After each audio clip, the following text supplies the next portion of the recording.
Hi everyone, welcome to Poonam's kitchen. Today I am making a very special dish, a favorite of the North Indians, Punjabi Kadhi Pakora. It's made of yogurt and chickpea flour.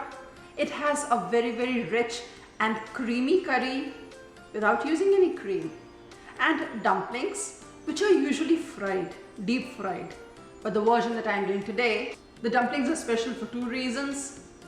One, I am using spinach. I'm making it very healthy, and second, it is not fried. I'm making these dumplings with very little oil.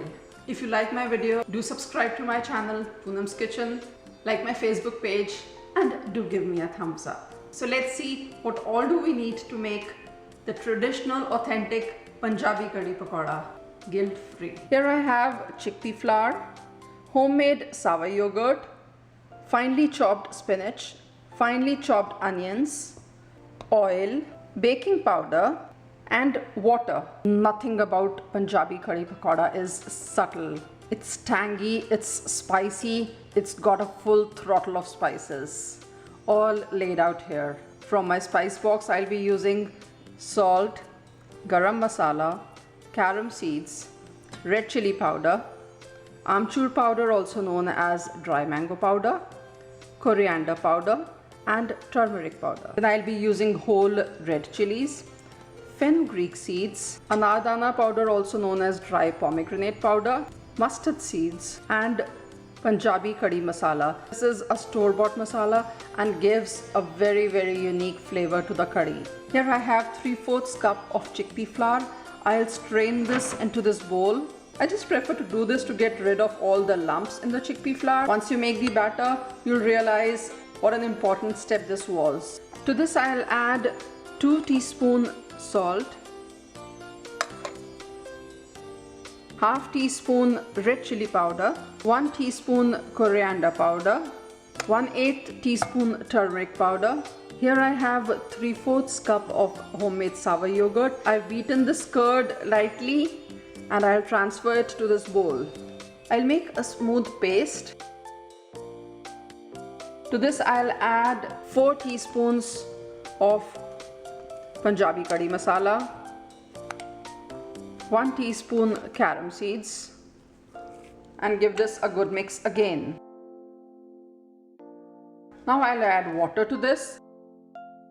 Add water little by little and keep mixing it. That helps in making a very smooth batter.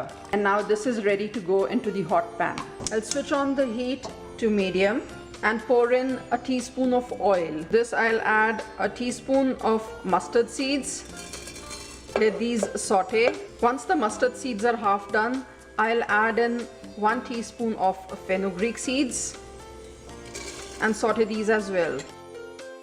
I just want these golden brown.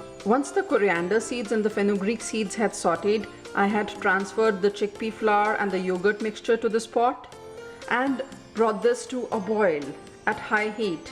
Now the whole trick in making curry is that it should simmer at somewhere between low to medium heat. That is the meaning of the word kadhi in Hindi, something that has been simmering for a long time. I'll reduce the heat to somewhere between low and medium. They should keep bubbling, and that's how the chickpea flour will get cooked. And this will take around half an hour to 40 minutes to cook. Now while this curry is cooking, I'll get the dumplings ready. To make pakoras, I have strained 5 tablespoons of chickpea flour in this bowl. To this I'll add half teaspoon salt, half teaspoon garam masala, half teaspoon coriander powder, half teaspoon amchur powder or dry mango powder, half teaspoon red chili powder, and 1 teaspoon carom seeds. Mix this all up. I'll add water little by little, else there'll be lumps of the chickpea flour. I don't want a very thin batter because I'm going to add onions and spinach to this, which will again impart moisture to the batter. I'll be using almost 100 ml of water. To this batter I'll add the onions and 3/4 cups of spinach and mix this all up. The curry is almost halfway done. Now I need to add a few more spices. I'll mix the spices first in water and then transfer it to the curry. A quarter teaspoon of anardana powder and 2 teaspoons of Punjabi curry masala. Mix this in the water and transfer it to the curry. Now the curry will cook for another 15 minutes. Now while the curry is cooking to glory, I'll start making the pakoras. This is a special pan in which I'm going to make pakoras. This is called appa patra. I'll switch on the heat to medium and sprinkle some oil. I'll dab away the extra oil with this paper napkin.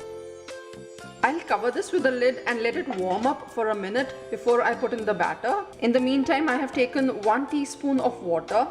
To this, I'll be adding a quarter teaspoon of baking powder. Mix this well and transfer this to the batter that we had made for the pakoras.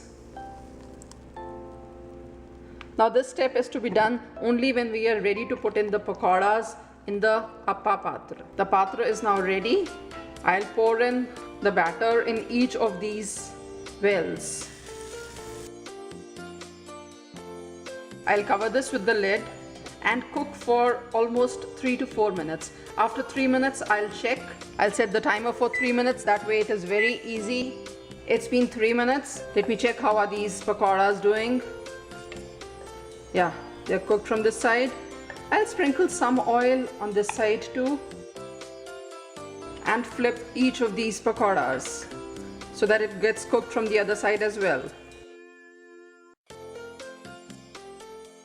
I'll now cover this with the lid again and cook for another 2 minutes. The other side gets cooked faster. In the meantime, let's take a look at the curry. How is it going?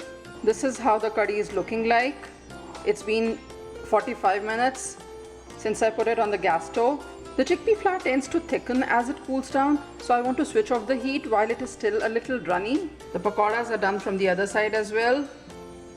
It's time to put them in the curry. I'll switch off the heat and transfer these to the curry. The Punjabi curry pakora is ready to be served. I'll garnish it with red chilies. I'll take this pan and put the heat to low. Pour in 2 teaspoons of oil and drop in a few whole red chilies. I'll increase the heat to medium.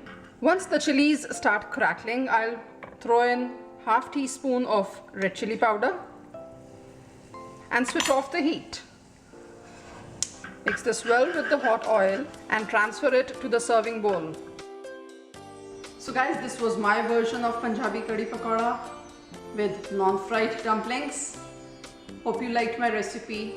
See you again with a new recipe, a new tip very soon. Till then, bye.